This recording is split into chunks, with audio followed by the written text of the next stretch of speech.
The number one problem and why both logical people and sensitive people are struggling to find love these days, it's because people don't love themselves.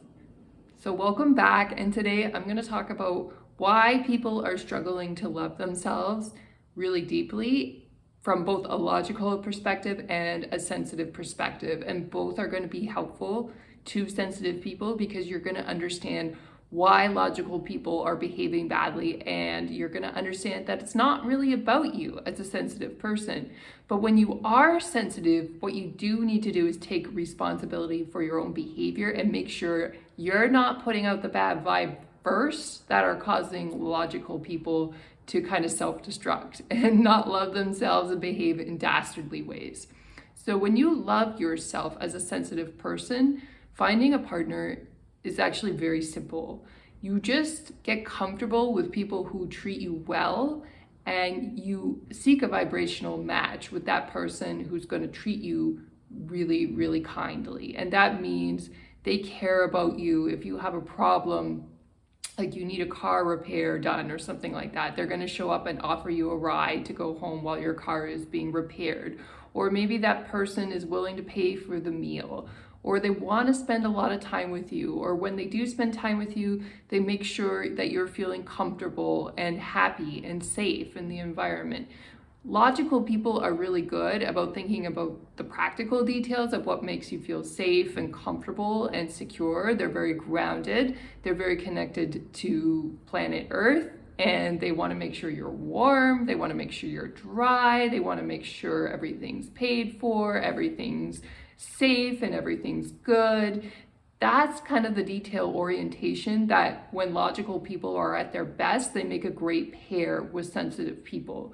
Sensitive people tend to focus on different things when they're in a healthy relationship. We focus on our own projects and our own need to grow and be happy in this life. And what that does when we focus on our happiness from a deep level, mind you, not from a superficial level, like I'm going to watch 10 hours of TV today or I'm going to eat a bunch of junk food. I mean, fulfilling higher level projects. When we're focused on our happiness and we're striving towards our goals, we pull in the logical person because that's the way we express self-love. That's the way we take good care of ourselves, is by keeping our environment clean, by focusing on the goals that we're meant to achieve. We're writing our books, we're making the videos, or whatever it is we're doing. We could be ballet dancing, The logical people love to come in and support us when we're doing the things that we love. And that's when we're really yin and yang and we're really getting along well. And what people confuse about sensitive and logical people sometimes is they always assume the male is the logical person and the female is the sensitive. But we come in a lot of different stripes, and not all relationships look exactly like that. But there is a polarity in majority of relationships. There is a yin and a yang. And as the sensitive people, we tend to be more on the yin side. So how we manifest healthy relationships is by understanding who we are and understanding what really feeds our spirit in life. And when we're focused on that as an intuitive person, we are able to become available to love from a logical person. We accept their love, however that shows up. They're there for us, and we're not uncomfortable. We're not embarrassed by the positive feedback that a logical person gives us, that we're beautiful or we're kind or they love spending time with us. They are willing to give that feedback to us, and we are willing to receive it.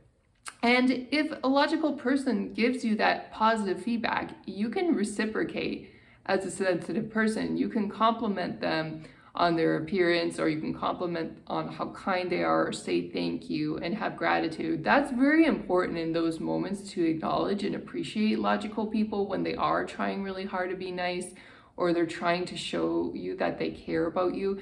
You want to make sure you're paying attention as a sensitive person, and you're saying, I really appreciate all these gifts that you're giving me, and thank you.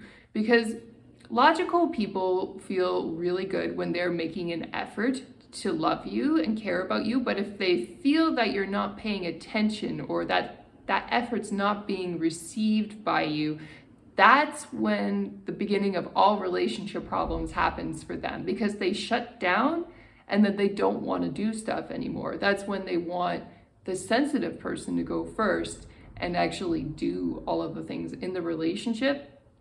And the reason why this doesn't work well for logically driven people, it's because they don't necessarily appreciate the gifts that they think they're going to receive from the intuitive person. They think in their mind and they fantasize that it's going to be great. But then when it actually happens, they're a little bit bored and they don't really appreciate it because they've lost the thrill of the chase.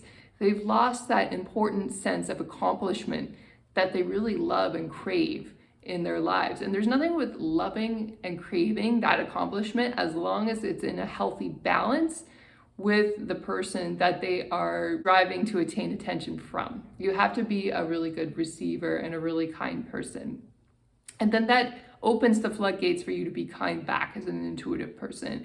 You have to be a bit careful when you're a sensitive person not to fall in love and overwhelmingly give yourself to somebody who's not reciprocating those positive behaviors. That's the common mistake that we do as sensitive people. When we're not loving ourselves, we give to people who aren't particularly kind to us or don't give back.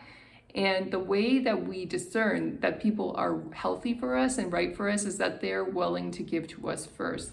And we don't really care about the other details beyond that. I'm not saying you shouldn't care at all. If they're being really mean to the waiter and then they're kind to you, then that's a red flag.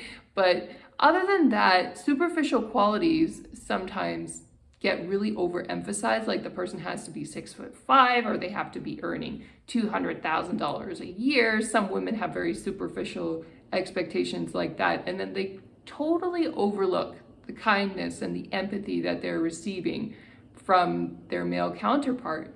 And that's just an example of a heteronormative relationship between men and women, where women are a bit more sensitive and men are logical. Not all relationships look like that, but we want to make sure as sensitive people that we have our priorities straight. And that means we have to love logical people for the goodness that they exhibit instead of loving them for superficial qualities like how they look or how they earn money.